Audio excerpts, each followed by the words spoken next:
कहानी की शुरुआत एक बार से हुआ। जोसेफ नाम का एक आदमी अपनी बहन सिडनी का वेट कर रहा था। इन दोनों ने $7 मिलियन को लूट चुके थे। पुलिस भी अब इनके पीछे पड़ चुकी है। अब इन दोनों को कुछ वक्त के लिए छुप कर ही रहना था। सिडनी ने यहाँ इस काम को अंजाम इसलिए दिया क्योंकि उस पर काफी सारे कर्ज था। वो इन पैसों से अपने बेटी को एक अच्छी जिंदगी देना चाहती थी। जोसेफ के पास भी एक प्लान था। वो कहने लगा कि मैं एक औरत से मिला हुआ था जो उसके पास एक घर है जो पास वाले ही गाँव में है। वो घर बहुत ही टाइम से खाली पड़ा हुआ है। हम लोग वहाँ पर छुप सकते हैं। बाहर का मामला जब शांत हो जाएगा तो हम लोग अपने पुराने जिंदगी में वापस लौट आएंगे और लूटे हुए पैसों से एक बेहतर जिंदगी भी जी सकेंगे। बस कुछ ही दिनों की तो बात है। अभी दोनों चुपके से इस बारे में बात कर ही रहे थे कि तभी पुलिस की सायरन बजने की आवाज आती है। इसीलिए दोनों बाट से निकलकर पास के ही जंगल से होता हुआ जाने लगते हैं। कुछ दूरी पर रुककर दोनों अपने अपने कपड़े चेंज करते हैं और तालाब में अपने पुराने वाले सामान को डाल देते हैं। पता चला कि दोनों के पास गन्स पड़ी हुई थी और अब ये उस घर की तरफ निकल पड़ते हैं। सिडनी को अपने भाई पर बहुत ही यकीन था। खैर बहुत ही जल्द दोनों खेतों के पास पहुंच जाते हैं। अब खेतों से गुजरते हुए उन्हें गोली चलने की आवाज आई। जब ये उस घर के करीब पहुंचे तो उन्होंने देखा कि 3 लड़के टाइम पास कर रहे होते हैं कि तभी सिडनी गन लेकर बाहर आती है और उन्हें वहां से जाने के लिए कहने लग जाती है। वो लड़के सिडनी से नहीं डर रहे थे, लेकिन जैसे ही जोसेफ दूसरी तरफ से आकर गन फायर किया तो वो तीनों लड़के वहां से भाग जाते हैं। जोसेफ सिडनी से कहने लगा कि हमें जल्द ही अंदर चले जाना चाहिए, जिसके साथ ही दोनों घर में घुस जाते हैं। देखने से पता चला कि घर काफी पुराना था। ऐसा लग रहा था कि बहुत ही टाइम से यहाँ कोई भी नहीं रहा। सामान भी बिखरा पड़ा हुआ था और जमीन पर गंदगी थी। यहाँ पर मैं एक बात बताता चलूं कि जिस इंसान ने जोसेफ को यह घर दिया उसने इसका राज भी बताते हुए सामने ला दिया था। वो राज यह था कि इस घर में टाइम ट्रेवल होता है, यानी इंसान किसी भी टाइम जैसे कि पास्ट या फ्यूचर में जा सकता है। सिर्फ यही नहीं बल्कि वो इंसान दूसरी दुनिया में भी भेजा जा सकता है। जोसेफ ने सोचा कि अगर वो यहाँ पर कुछ वक्त बिताते हैं तो शायद ही चोरी का नामो निशान ही मिट जाए। कि जोसेफ को अन्य कुछ जरूरी बातें उसे बताए गए थे। घर में 2 पुरानी घड़ियां थीं जिनका टाइम इंस्ट्रक्शन में दिए गए ही हिसाब से सेट करना था कि तभी पुलिस के सायरन की आवाज आती है। सिडनी भागने के लिए कहती है मगर जोसेफ ने कहा कि हमें बेसमेंट में जाना होगा। दरवाजा घड़ियों के कॉम्बिनेशन से ही खुल जाएगा,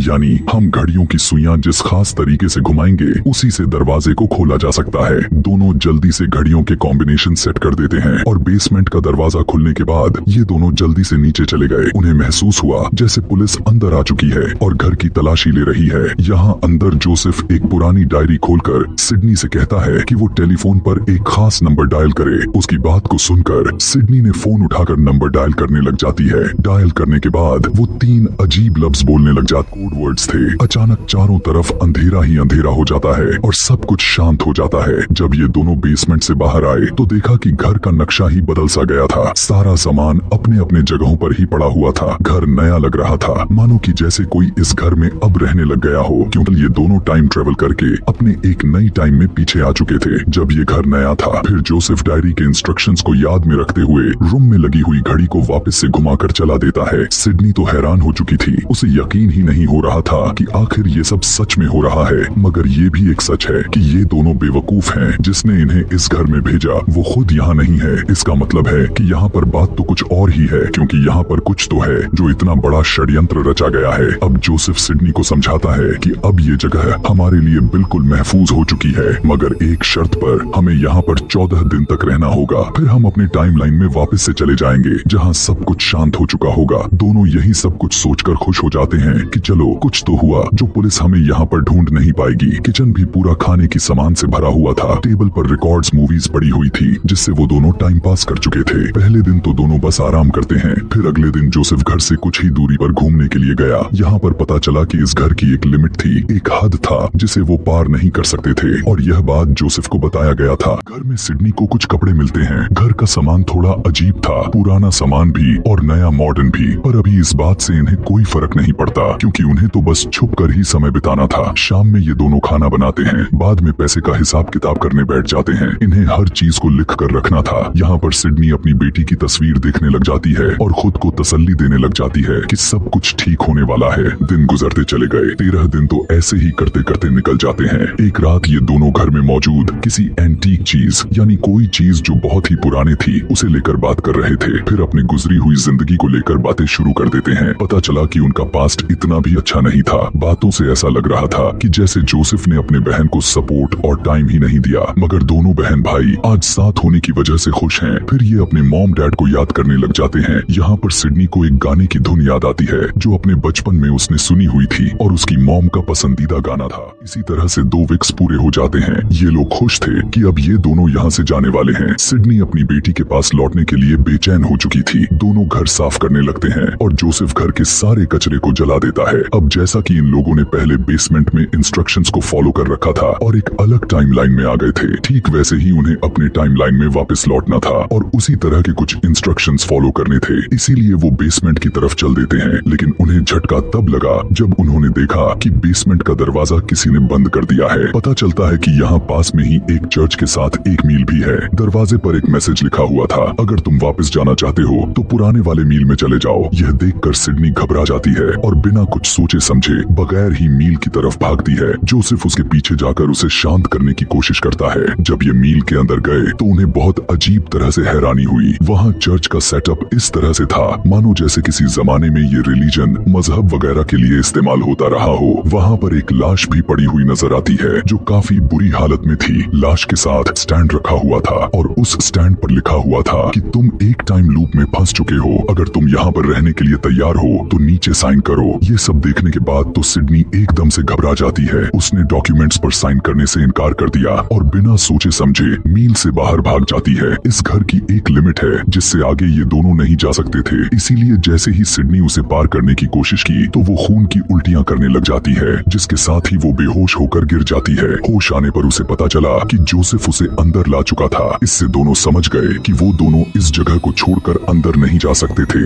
सही तरह से होश में आने के बाद सिडनी गुस्से में आकर बहुत ही चिल्लाने लग जाती है, क्योंकि उसने एक मुसीबत से निकलकर वो दूसरे वाले मुसीबत को अपना लिया था। अब यह सच जानकर उसे और भी ज्यादा गुस्सा आया और हैरानी भी हुई जब जोसेफ ने उसे बताया कि असल में जो लाश को उन्होंने मिल में देखी थी वो उसी औरत की है जिसने उन्हें यहाँ पर भेजा था, जिसका यह घर था। दोनों यह समझ चुके थे कि यहाँ से बचने का कोई रास्ता नहीं है और अब जोसेफ ना चाहते हुए भी डॉक्यूमेंट्स पर साइन कर देता है और जैसे ही वो अपना नाम लिखता है अचानक से वहाँ पर एक सेफ आ जाती है। तब जोसेफ अपने उस पुराने डायरी का इस्तेमाल में लेते हुए सेफ का कोड डालने लगता है। सेफ के अंदर एक टेप रिकॉर्डर और छोटा सा नोट था। नोट में लिखा हुआ था, कुछ बोलो और सेफ को बंद कर दो, तुम्हारा बोला हुआ आवाज एक कनेक्शन बनाएंगे, एक तरह का लिंक होगा। जोसेफ सेफ को खोलकर हेलो कहकर उसे बंद कर देता है। 1 मिनट के बाद जब वो टेप रिकॉर्डर को चलाता है तो उन्हें एक अनजान आदमी की आवाज सुनाई देने लग जाती है। वो आवाज जोसेफ से कहने लग गया कि तुम्हें यहाँ नहीं होना चाहिए बल्कि अपने घर वापस चले जाओ। अब वो जो कोई भी था दोनों के बारे में सब कुछ जानता था, मतलब कि वो उनके चोरी के बारे में और यहाँ से भागने के बारे में भी जानता था। सिडनी उससे बात करने की कोशिश करती है। उसे लग रहा था कि वो जो आदमी अभी अभी बोला है वो पैसों में हिस्सा चाहता है। सिडनी इसके लिए तैयार भी हो चुकी थी। वो तो यहाँ से किसी भी तरह कैसे भी करके बस निकलना चाहती है, लेकिन दूसरे तरफ से जो भी था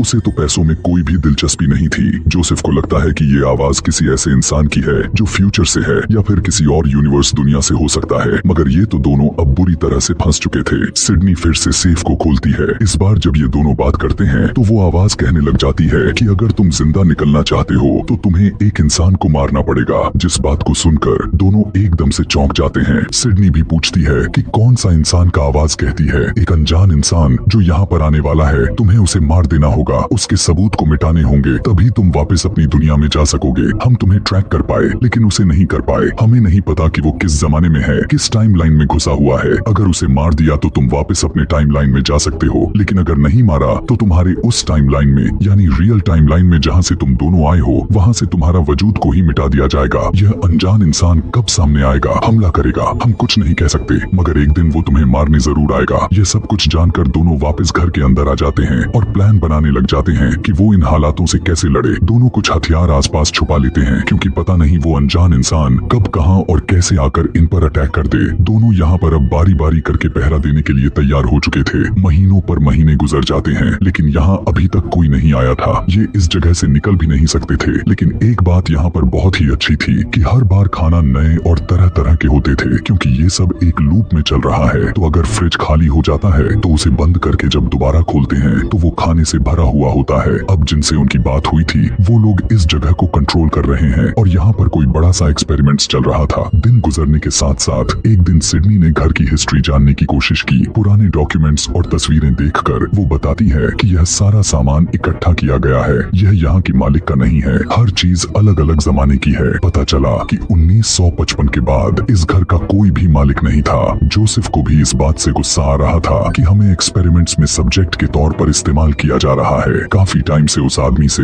इनकी दोबारा से बात नहीं हुई। जोसेफ हर दिन मील में जाता है, टेप रिकॉर्डर से उनकी आवाज सुनने की कोशिश करता है, लेकिन उधर से उसे कोई भी जवाब नहीं मिलता। कुछ महीने के बाद जब सिडनी बाहर पहरा दे रही थी तो वो अनजान इंसान आ गया। वो दूर से सिडनी को देख रहा था। अब इससे पहले कि वो सिडनी को शूट करके मार देता, जोसेफ चिल्लाता है, जिससे सिडनी अलर्ट हो गई। वो जल्दी से घर के अंदर भागती है। बार बार शूट किए जा रहा था, लेकिन उसका निशाना चूकता चला जा रहा था। उनके बीच फिर लड़ाई होती है और फिर वो अनजान इंसान जोसेफ को जख्मी करके अपने साथ मिल में लेकर चला जाता है, मगर वो कोई बात नहीं करता। अब वो भी चाहता था कि जोसेफ भी उसके लिए कुछ बात करे उन लोगों से जो इस जगह को कंट्रोल कर रहे हैं, इसीलिए कि उन्हें बता सके कि जोसेफ ने अनजान आदमी को मार दिया है। जब वो लोग सबूत मांगते हैं तो जोसेफ झूठ बोल देता है कि सर्दी बहुत थी, मैं उसकी लाश ढूंढ नहीं पाया। मगर उन लोगों को अंदाजा लग चुका था कि जोसेफ झूठ बोल रहा है। इस टाइम सिडनी घर पर थी। वहाँ पर भी एक सेफ आ जाता है। वो सिडनी को कहते हैं कि हम नहीं जानते कि वो कौन है, मगर ना तो वो तुम हो ना जोसेफ, यानी कि वो तुम्हारा कोई फ्यूचर वाला रूप नहीं है, तुम्हारे मॉम डैड भी नहीं है, लेकिन जो भी है उसे तुम्हें मारना ही होगा। जब ये अनजान इंसान घर में दाखिल हुआ तो सिडनी उससे लड़ती है, और जब उसने मास्क उतारा तो सिडनी के होश ही उड़ गए, क्योंकि ये कोई और नहीं बल्कि ये तो उसकी बेटी ही थी। इतने में ही जोसेफ भी वहाँ पर आ गया, और तब तक सिडनी की बेटी ने अपना चेहरा छुपा लिया था।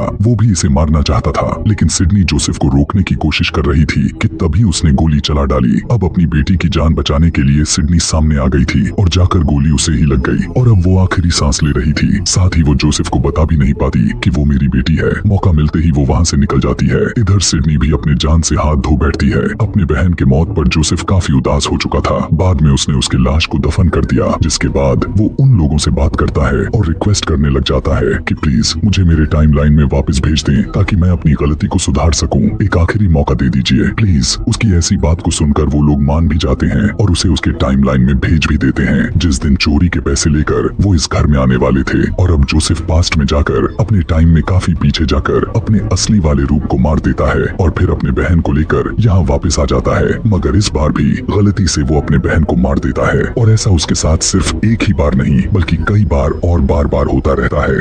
इसी तरह से काफी साल गुजर जाता है, जहाँ लूप में एक बार फिर से सिडनी बार में दाखिल होती है। हम देखते हैं कि जोसेफ अब काफी बूढ़ा हो चुका था। वो सिडनी से कहता है, मैंने बहुत कोशिश की तुम्हें बचाने की, पर हर बार मैं गलती से तुम्हें मार दे रहा हूँ। ऐसा लूप की वजह से बार बार चलता रहेगा। इसका सिर्फ एक ही हल बचा हुआ है, और वो ये है कि तुम मुझे ही मार डालो, पैसों को छोड़ो और अपनी बेटी के पास वापस चली जाओ, क्योंकि ये पास्ट है जहाँ तुम जीवित दिखाई दे रही हो। अभी उस घर में नहीं गई तो सब रोका जा सकता है, जिससे होगा यह कि लूप बंद हो जाएगा। वो उसे इतना मजबूर कर देता है कि सिडनी उसे शूट करके मार देती है, लेकिन सायरन बजते ही वो वहाँ से भाग जाती है। मतलब यह था कि यह साइकिल फिर से रिपीट होगा, दोबारा से यही होता रहेगा, यानी कि वो फिर से इसी घर में आएगी और एक ना खत्म होने वाला लूप फिर से एक्टिवेट हो जाएगा। यहाँ पर अब हमें पता चलता है कि यह जगह उन लोगों ने ही बनाई हुई थी, क्योंकि उन्हें काफी कुछ पता था और सब कुछ बाहर से कंट्रोल कर रहे थे। 1955 के बाद से ही यहाँ पर एक्सपेरिमेंट्स हो रही थी, इसीलिए तो वहाँ उस घर में अलग अलग सामान पड़ा हुआ था। इसके अलावा यहाँ पर ऐसी बहुत सारे ट्रेवल वाले घर पड़े हुए थे, जहाँ जहाँ पर अलग अलग लोग मौजूद थे। और इसी के साथ यह मूवी भी यहीं पर खत्म हो जाती है।